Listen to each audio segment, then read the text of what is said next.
오늘 본문에 보면 초대 왕 사울과 그의 아들 요나단이 죽고 난 이후에 다윗이 왕이 되어서 이스라엘 나라를 통치하는 그런 내용에 관한 부분입니다.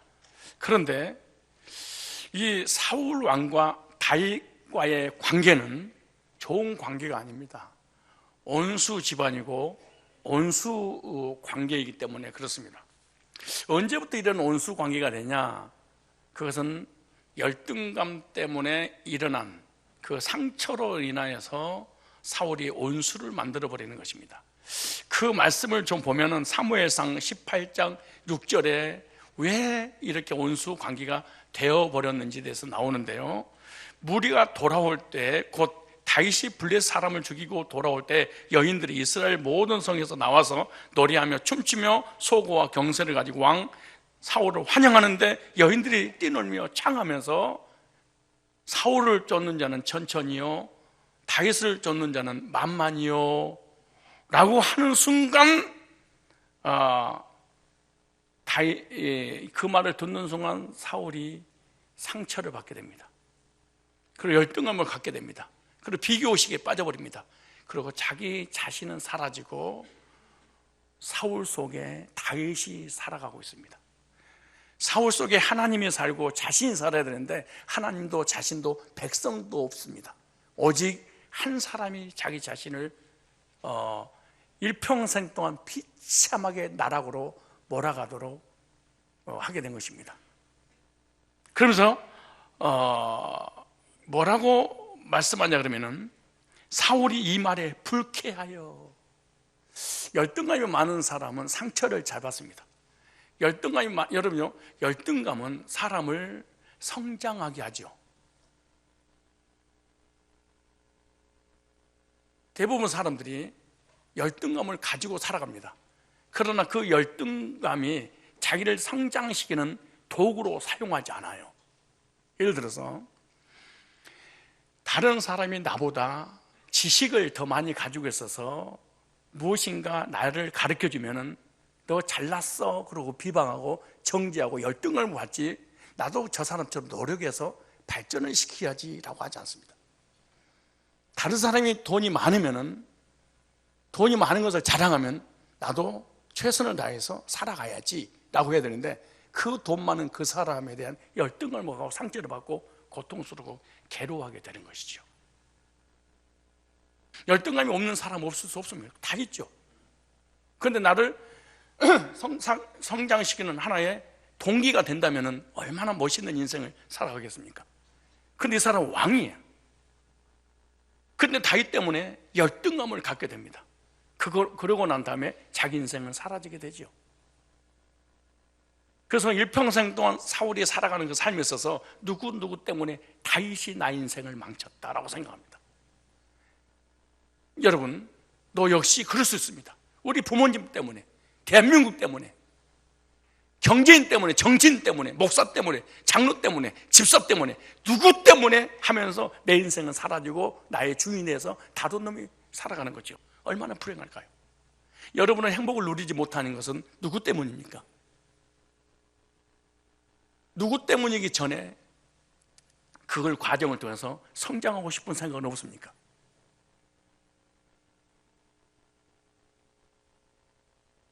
사람이 작으면 사소한 일에 삐지고 섭섭하고 괴로워하고 고통스러우면서 인생을 다 허비하며 살아갑니다. 왜냐? 그 다음 절에 보면은 보세요. 뭐라고 말씀하는가? 그날 후로 사울이 다윗을 주목하였더라 그랬습니다. 자, 그런 마음을 딱 가지는 순간 어떤 일이 벌어지는가 볼까요? 그 이튿날 하나님의 부르신 악신이 사울에게 힘있게 내리매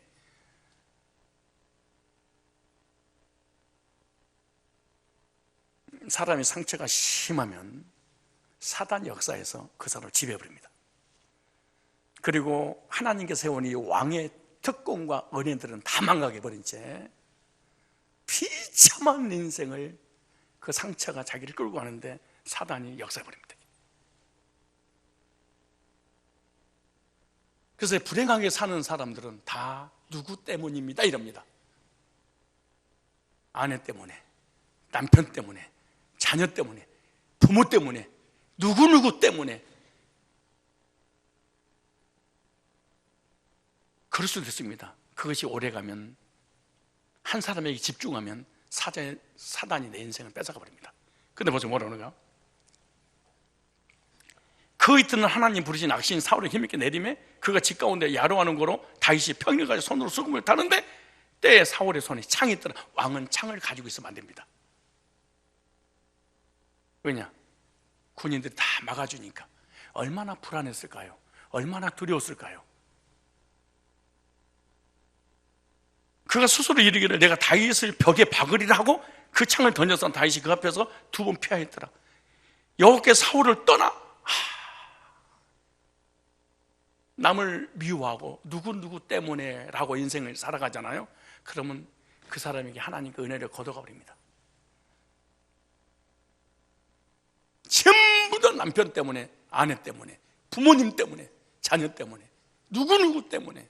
정치가 썩었고 경제가 썩어서 부자 때문에. 보세요,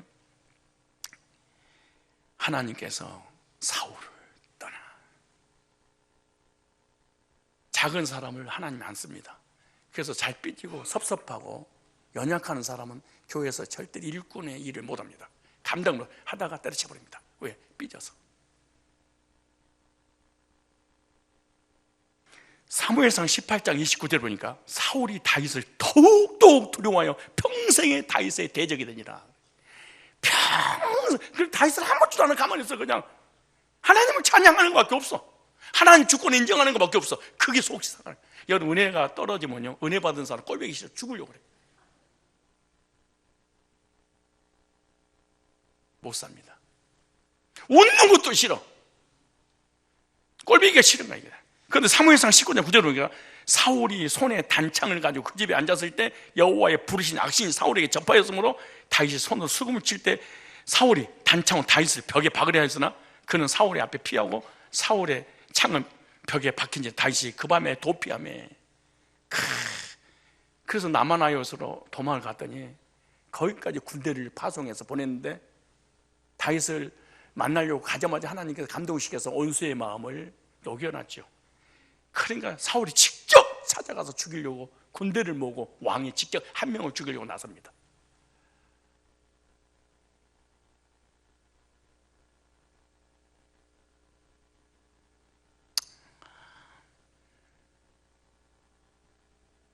거기까지 쫓아오니까 결국 사무엘상 21장 10절로 13절에 보면은 사울 때문에 국가, 나라, 자기 고향을 떠나서 가드왕 아기스에로 갑니다.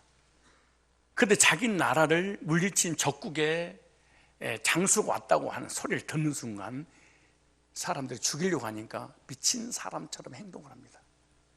그러니까 이 온수라고 하는 사울 때문에 인생 밑바닥에 내려가 버립니다. 비참하게 삽니다. 다윗이 얼마나 평생 동안 쫓기는 인생을 사니까 고통스럽겠습니까? 얼마나 불행했겠어요? 얼마나 속으로 이놈만, 이 사울만 죽으면 내 나라인데, 내 세상인데 언제 죽나 기도는 안 했어도 그런 마음을 품었을 걸 쓸 수 있어요. 사람이니까. 그런데 왜 이걸 리얼티하게 이 관계를 설명하는 이유가 뭐냐? 본문에 다윗을 일평생 동안 죽이려고 괴롭혔던 사울의 손자 모비보셋과 다윗과의 관계를 지금 드러내고 있는 거예요. 모비보셋은 사울의 집안 사람입니다. 온수 사울의 손자입니다. 앞으로 왕이 될 가능성이 다분히 있는 사람입니다. 후환이 들어올 사람입니다. 그러니까 왕이 됐으니까 제일 먼저 집안을 싹쓸어야 되죠. 그런데 다윗은 죽여야 할 온수의 손자 모비보셋에게 보복하지 않고 은총을 베푼 내용이 나옵니다. 즉 은혜 받을 수 있는 가능성이 0.1%도 없는 모비보셋이 은혜를 받습니다. 온수의 후손이기 때문에 후환이 두려워서라도 죽여야 되는데 죽어야 될 사람을 살려주는 은혜를 받게 되죠. 왜 이 말씀을 성경에다 기록해 놨을까요? 수천 년 전에 이스라엘 땅에 있었던 내용을 오늘 우리에게 중요한 원리를 가르쳐주고 싶은 하나님의 의도가 계시기 때문에 그러는 것입니다. 그게 뭘까요? 무비보셋이 다윗에게 받은 은혜는 죄인들이 하나님 은혜를 도저히 받을 수 없는데 주님의 일방적인 은혜를 받고 구원받아서 하나님 자녀 되어 천국 가는 내용을 지금 소개하고 있는 것입니다. 왜냐? 구약은 모형입니다. 신약은 실체입니다. 다윗이 죄인이 무비보셋에게 은혜를 베풀어 주는 것은 죄인인 나를 위한 주님의 은총이 임한다는 것을 말씀해 주고 있는 거죠. 왜냐하면 내가 전혀 은혜를 받을 수 없는 존재인데, 즉 무비보셋 같은 그런 존재이죠. 하나님이 가장 미워하는 거, 가장 싫어하는 것만 했던 우리들의 삶 아닙니까? 그 말씀이 에베소서 2장 1절에 나옵니다. 허물과 죄로 죽었다. 이 세상 풍속을 쫓고 공중에 권세 잡은 자를 따랐다. 3절에 보니까 번일상 진노의 자녀였다, 이렇게 말합니다. 그런데 디도서 3장 3절에 보면은 우리도 전에는, 하나님께서 우리를 부르기 전에는 어리석은 자요, 순종치 않은 자요, 속은 자요, 각색 정욕과 행락에 종로로 다녀 악도가 투기로 짓는 자요, 가증스러운 자요, 피차 미워하는 자였으나, 로마서 1장 28절에 보면 우리의 삶의 죄의 열매로 28가지를 나열해 놨습니다. 여기 안 걸려 들어가서 어디 있겠습니까? 보세요. 사람들의 특징 중 가장 큰 특징이 뭔지 아세요? 하나님을 믿는 것이래. 두 번째, 교회를 다니는 성도들에게 일어나는 특징이 뭔지 아세요? 마음에, 입으로는 하나님 믿는데 마음으로는 이 속에다가는 하나님 두기 싫어해. 왜? 내가 왕이고 내가 주인이고 내 멋대로 인생을 펼치고 싶은데 그분의 주권을 인정해야 되니까 하나님이 두기를 싫어하며,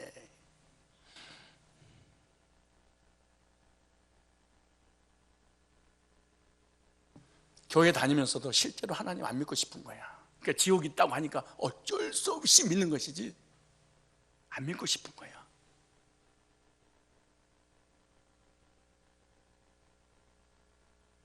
보세요. 사람들이 하나님을 인정하기 싫으므로 하나님께서 사람들에게 해서는 안 될 일들을 하게 타락한 마음자리에 내버려, 타락한 마음을 안 돌리니까 네 멋대로 살아. 그런데 하나님을 두기를 싫어하는 사람의 마음 어떻게 되냐? 이거 보세요. 사람들 온갖 불의와 악행과 탐욕과 악의로 가득 차 있으며 시기와 살이와 분쟁과 사기와 적으로 가득 차 있으며 수군수군하여 중상하는 자요, 하나님 미워하는 자요, 불손한 자요, 오만한 자요, 자랑하는 자, 악을 꾸미는 모략꾼이요, 부모를 거역하는 자요, 우매한 자요, 신의가 없는 자요, 무정한 자요, 무자비한 자입니다.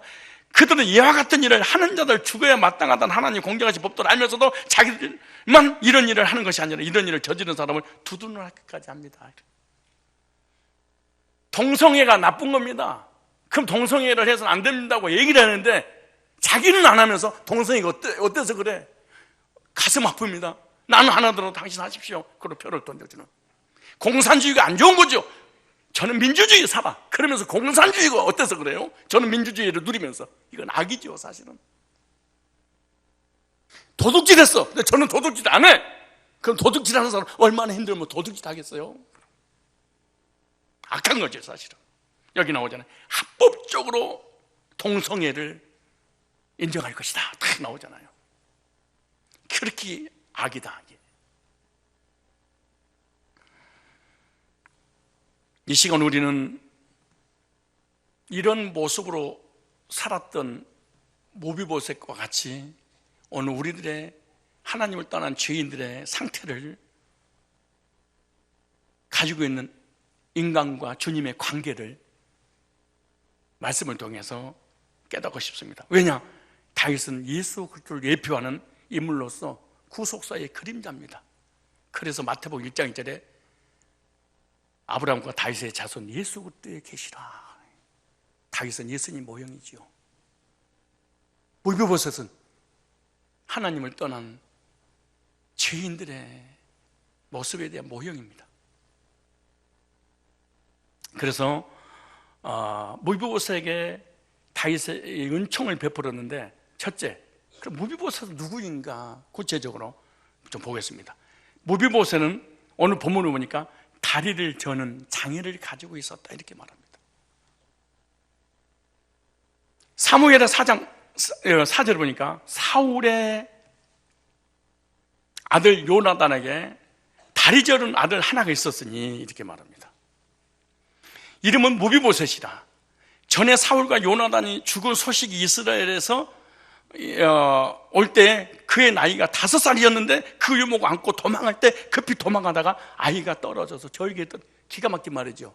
그러니까 두말할 것도 없이 이 사울 가족들은, 집안 식구들은 정권이 바뀌면 우리는 삼족을 멸한다는 이 두려움 공포에 있었기 때문에 야반도주한 겁니다, 사실은.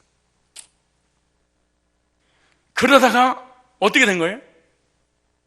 안고 달리다가 힘이 버거워서 떨어졌는데 다리가 부러져 버렸습니다. 그래서 다리가 저렸더라 그 말입니다. 그러니까 사울과 다윗의 집안과의 관계가 얼마나 안 좋았다는 것을 우리가 알 수 있습니다.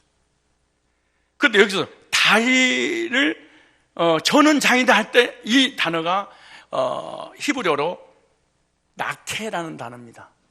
나케. 이 나케라는 단어는 마음에 같이가는, 통해하는 절름발이라는 뜻입니다. 그래서 무비보셋이 땅에 떨어져 다리를 저는 장애를 가지게 된 것을 통해서 우리가 깨달을 수 있는 영적 진리는 뭐냐는 거예요.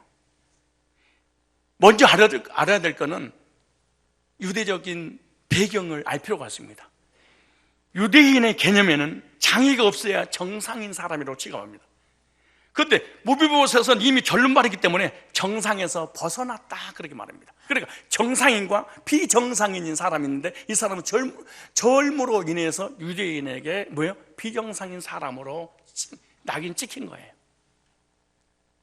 정상적인 사람이 아닌 비정상인 사람을 갖다가 유대인들은 뭐라고 생각했냐? 죄인 그랬습니다. 저주받았다는 거예요. 정상적인 사람은 죄가 없어야 되는데 정상에서 벗어난 사람은 바로 죄인이라는 것을 깨닫게 해주는 데 목적이 있죠. 그러니까 정상이 아니기 때문에 이 사람은 뭐가 필요하냐? 은혜 없이는 못 사는 사람입니다. 누군가의 도움이 없이는 움직일 수 없는 사람 얼마나 불쌍합니까? 자기 힘으로 아무것도 할 수 없는 절실하게 도움이 필요한 사람, 이 사람이 바로 절름발이 무비보셋입니다.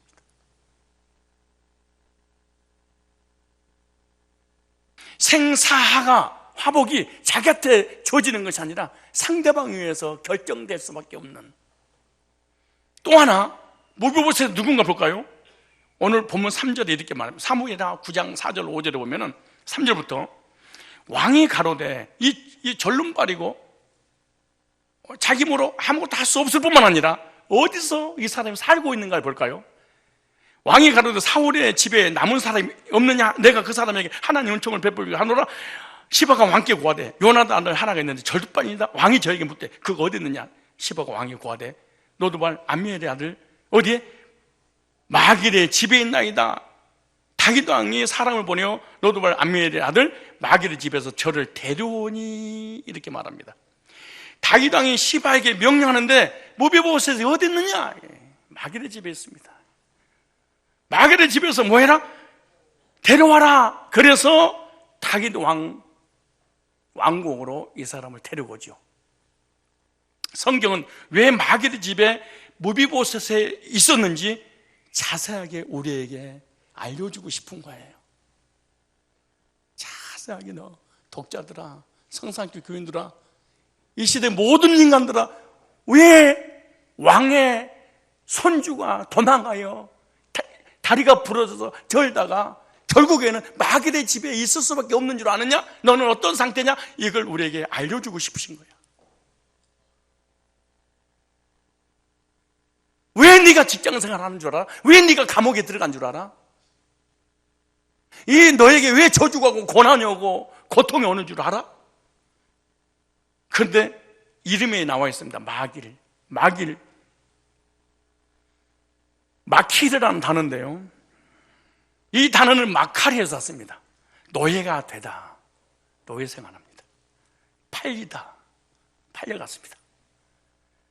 바꾸다, 미혹하다, 이런 뜻입니다. 그러니까 무비보셋이 마길의 집에 있다고 말씀하고 있는데, 마길의 이름 뜻대로 무비보셋이 마길에게 팔리게 되었다는 거예요. 팔려서 뭐 하는 거예요? 노예로 끌려가서 노예 생활하고 있는 거예요. 왜? 왕족이.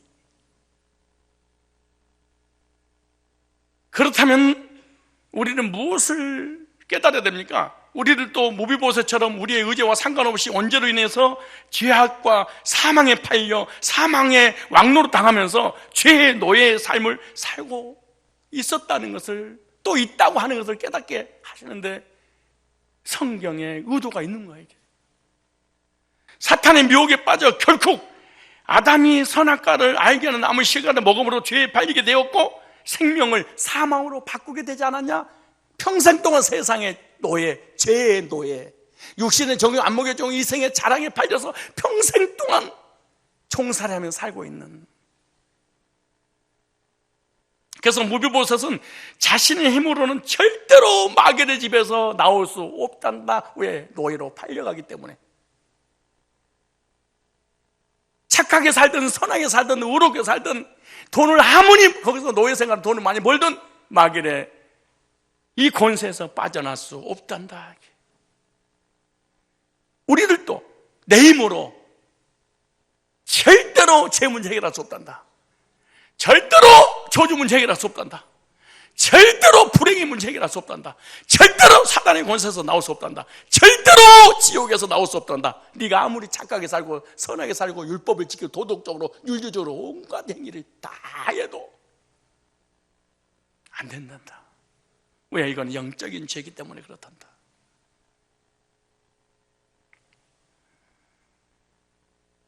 근데 나오고 싶어도 우리 의지로는 절대로 나올 수 없는 게 에베소 2장 1절에 보니까 허물과 죄로 죽었다. 여기 죽어버린 거예요. 사람이라고 형태는 있는데 죽어버리면 움직일 수 없듯이 우리 영혼이 있긴 있는데 영이 죽어버리니까 하나님을 찾을 수도 없고 내 영혼이 있는지도 모르고 내 세가 있는지도 모르고 정말 지옥이 있는지도 모르고 짐승처럼 똑같이 살 수밖에 없는 존재란다. 내가 마귀의 자녀인지도 모르고 마귀의 진노의 자녀인지도 모르고 마귀의 진노에 있는지도 모르고 왜 불행한지도 모르고 살아갈 수밖에 없단다. 네가 누군 줄 아느냐? 네가 무비보셋이야. 그렇게 말합니다.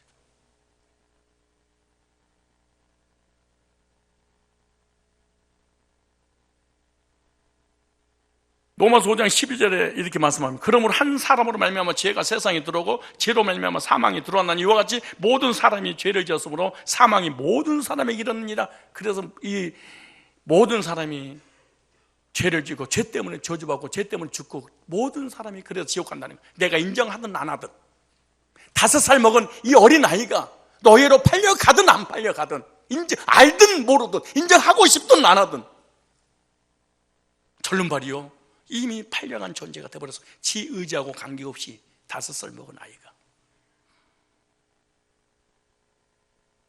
내가 잘났든 몰랐든 인정하든 안 하든 우리는 죽습니다. 모든 잘못을 우리 남편이 했습니다. 아내가 했습니다. 부모님이 했습니다. 나라가 썩어서 그렇습니다. 인정하든 안 하든 우리는 죄 때문에 저주받고 죄 때문에 반드시 죽습니다. 이걸 무비보셋을 통해서 하나님 우리에게 알려주시고자 하는 하나님의 의도지요. 로마서 5장 14절에 그러나 아담으로부터 모세까지 아담의 범죄와 같은 죄를 짓지 않은 자들에게도 사망이 왕노릇하였나니. 근데 사망이 공포 속에 살다가 사망을 당하는데 그러기 전에 뭐냐? 죄의 종노라며 살리라. 네 의지하고 관계없이. 여러분 우리는요 거짓말을 안 하는 것보다 하는 게 얼마나 편한지 몰라. 거짓말을 안 하고 살아가는 것이 참 불편합니다.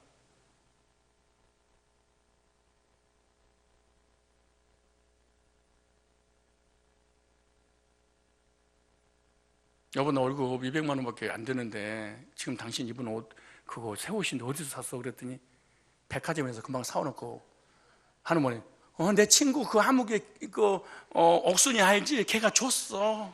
살쪘다가 못 입는데. 너네 어디 갔니? 밥 안 해주고. 교회 갔는데 사우나 갔다는 거야. 사실대로 우리가 살아가는 것이 더 힘듭니다. 뭐 때문에 힘들었어요? 죄 때문에. 그래서 사람이 붙인 거야. 거짓말은 하긴 해야 되는데 나쁜 건 아니까 선의의 거짓말 그래. 무슨 선의의 거짓말을 거짓말이지 무슨 선의의 거짓말이 어디가 있어? 다 거짓말이지.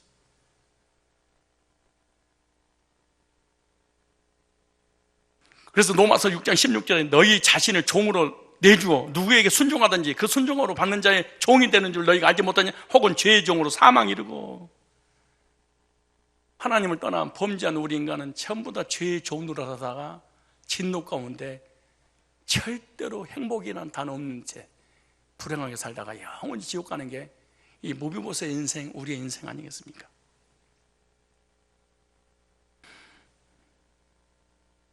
이런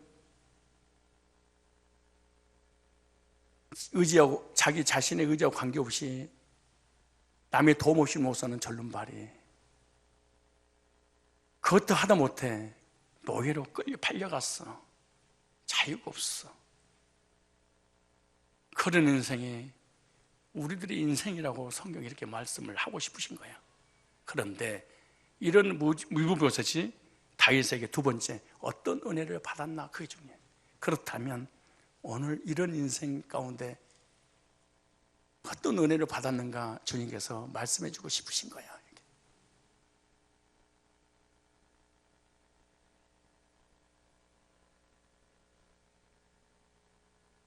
오늘 본문 1절 봅시다. 1절 다윗이 가로되 시작 다윗이 가로되 사울의 집에 오히려 남은 사람이 있느냐? 내가 요나단을 인하여 그 사람에게 은총을 요나단을 인하여 이 말씀은 다음 주 별도로 떼어서 한 번 더 할 겁니다. 그것까지 시간을 내가 오늘 해버리면 밤새도록에도 모자라서 여기 이것만 하겠어요. 그 사람에게 은총을 베풀리라. 무슨 말이에요? 첫째, 생명을 살려준 은혜입니다. 무비보셋은 주가 됩니다. 정권이 바뀌었으니까 원수 집안이니까 사울의 집안 모든 사람은 죽었습니다. 근데 이 사람은 절름발이고 장애자잖아요. 그런데 사무엘하 9장 3절에 왕이 이르되 사울이 아직도 남은 사람이 있느냐 없느냐? 내가 그 사람에게 하나님 은총을 베풀려고 하노라니. 은총을. 원수 집안 식구기 때문에 3족 6족, 9족을 멸해도 실제로 인터넷 들어가서 찾아보니까 중국에서 실제로 이런 일이 있었습니다. 9족을 멸해서 380 몇 명을 한꺼번에 사지를 찢어서 죽이는 일이 있었습니다. 그런데 죽여야 됩니다.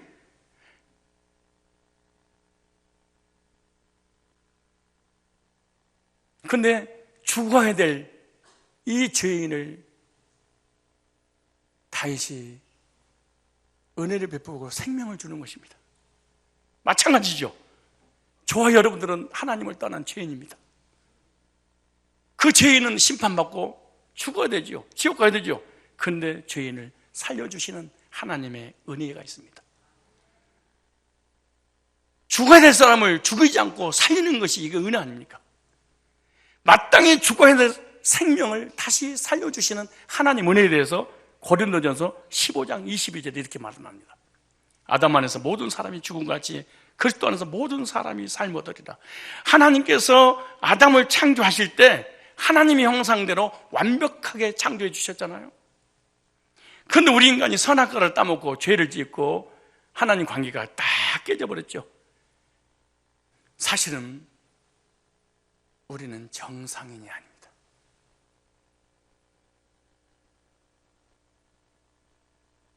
정상인 사람처럼 살아갈 뿐이지 속은 진짜가 아닙니다. 사람.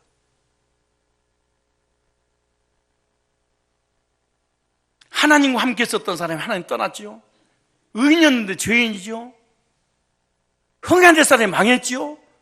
생명 있는 사람이 죽게 됐지요. 축복받은 사람이 저주받았지요. 천국 간 사람이 지옥 가버리게 되죠. 하나님의 자녀가 진노의 자녀로 둔갑해버렸죠. 비정상으로 돌아. 원래는 정상인, 원래 무비보셋은 정상이었잖아요. 도망가다가 비정상이 됐어. 하나님 앞에 선악과를 따먹고 죄를 지니까 평생 동안 우리는 도망만 다니는 삶을 사는 거지. 도망 다닌 사람이 우리들이, 도망자들이 우리들이 이렇게 만난 거예요, 사실은. 무비보스를 통해 아담 안에서 모든 사람이 죽은 것 같은 장애를 우리도 가지고 있다는 것을 지금 보여주고 있는 거죠. 그래서 저와 여러분들은 무슨 사람이었어요? 비정상적인 사람들. 돌멩이한테, 돼지한테, 뱀한테, 산에서 산신령에게, 바다에 가 용왕신에게, 들에 가면 지신에게, 집에 가면 가신에게 사람이 비정상이 돼버렸어. 이렇게 자유로운 민주주의가 너무너무 싫어서 비정상이 되고, 공산주의에 대달라는 거예요. 이게 비정상이야.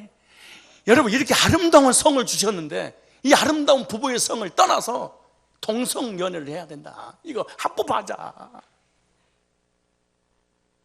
현 정부에서 모든 거 허락 99% 다 만들어놓고 이제 선포만 되도록 해놨습니다. 비정상인데 그거는 정상일처럼 보여지는 거예요. 사람이 고통스러운 일이잖아요.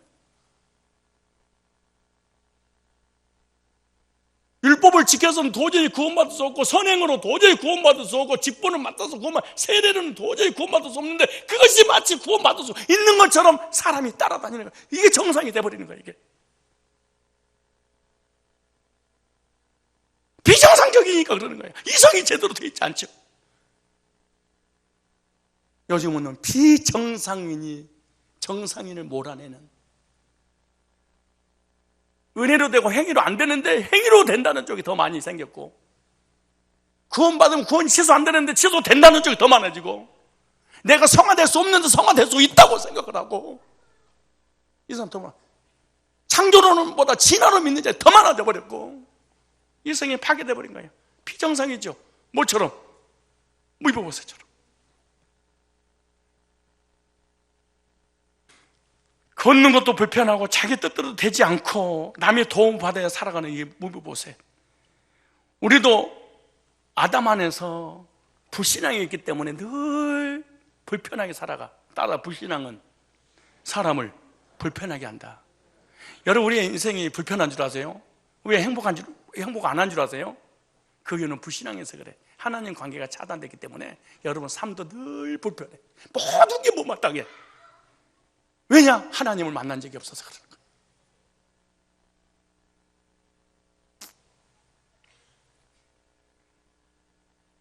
그래서 우리 힘으로는 도대체 무비보스처럼 이 노예 생활, 죄의 노예, 저주의 노예, 사망의 노예, 사단의 노예, 지옥의 노예에서 빠져나올 수 없습니다. 안 돼요. 그런데 다윗이 무비보셋에게 찾아가서 데리고 온 것처럼 하나님이 사람의 몸으로 이 땅에 오셔서 우리를 이리 찾아오셨어. 그리고 아무개 무비보셋아, 아무개 죄인아 라고 부르면서 은총을 베풀어 주신 거야. 우리는 하나님 계신지 안 계신지도 몰랐어. 죄인인지 아닌지 몰랐어. 정오가 지옥이 있는지도 몰랐어. 내가 누군지 어디서 와서 뭐 때문에 살지도 모르면서 짐승처럼 개돼지처럼 살았습니다. 사실. 불행한데 왜 불행한지도 몰라. 고통이 많은데 왜 고통이 몰라. 왜? 문둥병 같은 병이 걸려버렸어. 눈썹이 빠져나가고 손톱이 잘라나가고, 예, 주변에 코가 다 잘라나가는데도 불구하고 통증이 없어. 이게 환생병입니다. 영적인 죄의 병에 걸려버리게 되면은 왜 고통받는지도 왜 불행한지도 모르고 살아가는 거예요, 우리가. 그리고 다 뚫렸고 자기만 옳다고 생각하는 거예요. 이런 사람 불편하게 살아가겠죠. 이런 말씀 전하면 눈물 흘리고 은혜 받고 그러면 이 불편한 사람들은 저기 미쳤나? 왜 울어? 왜 웃어? 왜 이렇게 좋아해? 왜? 장애자이기 때문에 그런 겁니다.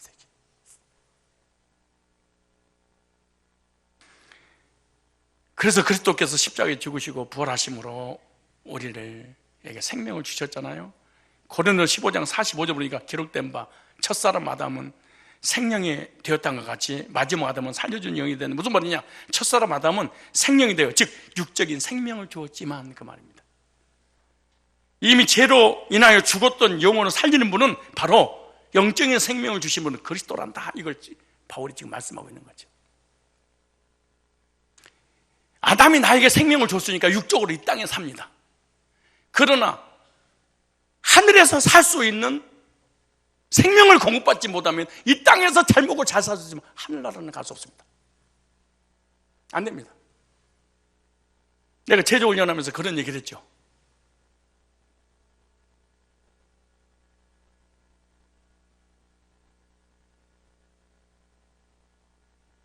미국을 가려고 미국에서 입을 옷을 쫙 한 서너 벌 준비를 했습니다. 속옷이고 겉옷이고 캐리어, 그다음 화장품, 뭐 선크림, 그리고 거기 가서 먹을 뭐 밑반찬도 다 준비를 했습니다. 다 완벽하게 준비했는데 여권이 없습니다. 이번에 태국 선교를 갔었는데 나한테 캐리어 여보 내가 준비해 줄게 그러더라고요. 아니 내가 준비할게 걱정하지 마. 그리고 가서 캐리어를 열어보니까 속옷을 하나도 안 가지고 왔어. 현지 조달했는데 그래도 일주일 동안 아무 일 없이 다녔습니다. 여권이 있으니까. 얼마나 많은 사람들이 여권을 준비하지 않는 채 이 땅에서 모든 걸 완벽하게 준비해 이거가 천국 가는 줄 알고 못 갑니다. 못 가는 겁니다. 이 땅에 아무것도 없어도 여권이 있으면 어디든지 통과하는 것입니다.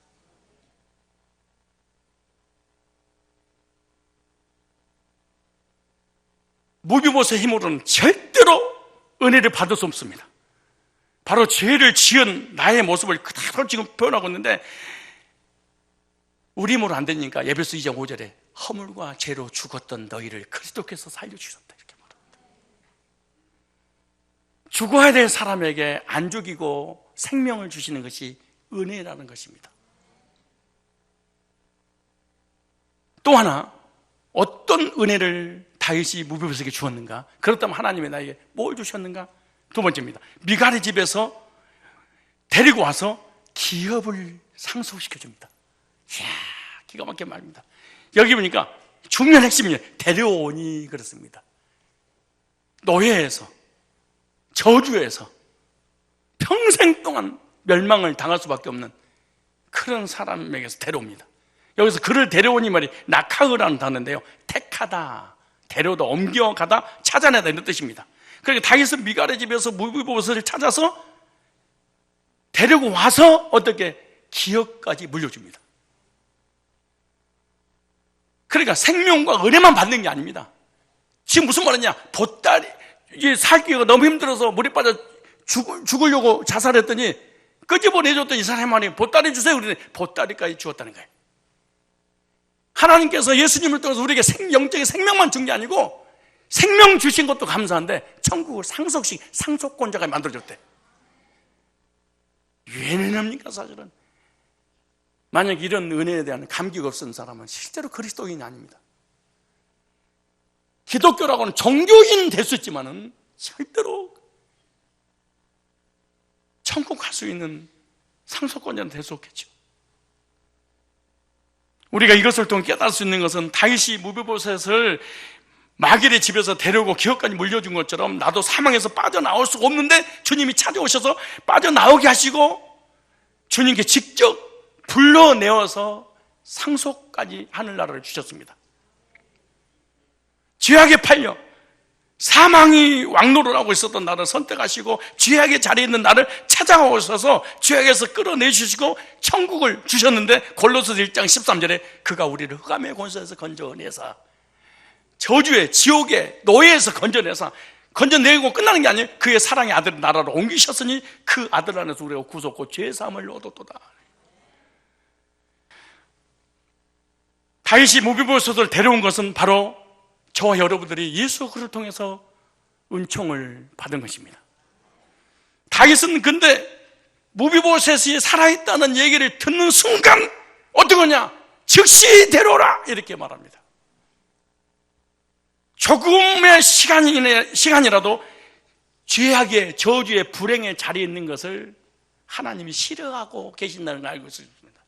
무슨 말이에요? 데려가서 나와 함께하고 싶다. 하나님 우리와 죄악의 저주의 사망의 자리에서 빠져나와서 하루빨리 나랑 같이 함께하고 싶구나 이렇게 말합니다.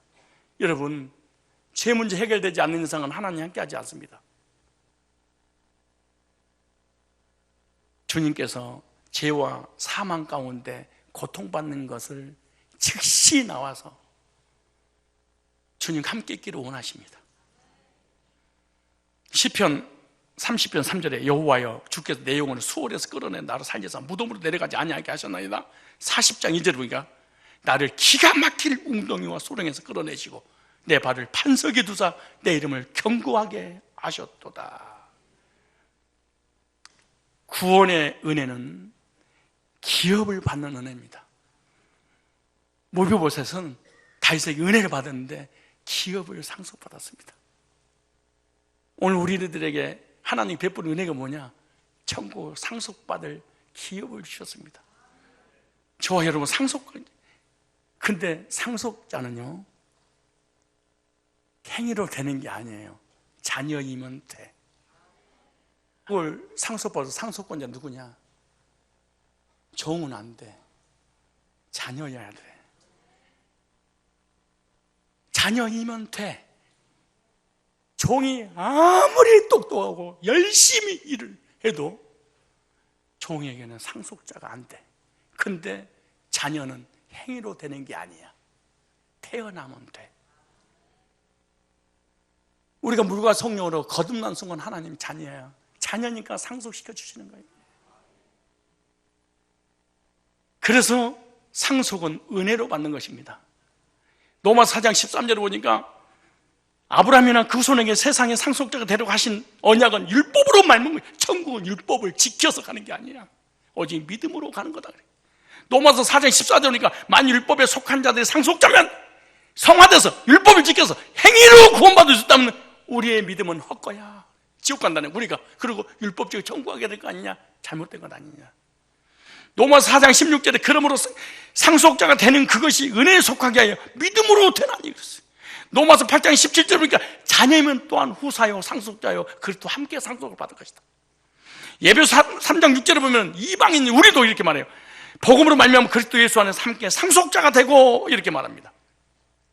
디도서 3장 7절에 보니까 우리가 그의 은혜를 힘입어 의롭다 하심 얻어 영생의 소망을 따라 상속자가 되었느니라. 상속자. 무비보셋이 다윗에게 받은 은혜입니다. 구원해 줄 뿐만 아니라 상속자가 되겠죠. 예수님을 통해서 우리를 구원해 줄 뿐만 아니라 하늘나라 상속시켜 줄 상속자가 되어 주셨어. 근데 참 눈물 나도록 은혜로운 말씀이 베드로전서 1장 3절에 나옵니다. 찬송하리로다. 우리 주 예수 그리스도 아버지 하나님의 그 많으신 공률들 예수 그리스도는 죽은 자 가운데서 부활하심을 하며 우리를 거듭나게 하사 산 소망 있게 하시며 썩지 않고 더럽히지 않고 쇠하지 않는 기업을 있게 하시나니 곧 너희를 위하여 하늘에 간직한 것이나 하늘나라는 기업은요 썩을 것이 아닙니다. 이 땅에 있는 모든 것은 썩을 겁니다. 여러분 몸도 썩을 것입니다. 여러분 사랑은 아내도 사랑은 남편도 사랑은 부모님도 자녀도 다 썩고 이 땅에 가지고 있는 모든 것도 다 썩어 없어지는 것입니다. 그 썩지 않을 기업을 우리가 상속시켜 주셨는데 하늘나라입니다. 성도에게 기업의 은혜를 예수 그리스도 안에서 거듭난 사람에게 주신 줄로 믿습니다. 하나만 더 하겠습니다. 10절 상속을 시켜주고 난 다음에 11절에 맨 마지막에 무비보셋은 왕자 중 하나처럼 왕의 상에서 먹으리라. 야, 노예를 온수의 후손을 은혜 받을 수 있는 가능성 0.1% 반드시 죽여야 되는데 왕자 삼았다 그래요. 무슨 말이에요? 왕의 상에서 왕자의 대접받는 은혜를 줬잖아요. 무비보셋은 왕의 가족이 되는 은혜를 입었습니다. 무슨 말입니까? 죄인이 예수님을 통해서 하나님의 가족이 되어 하나님과 함께 한 상에서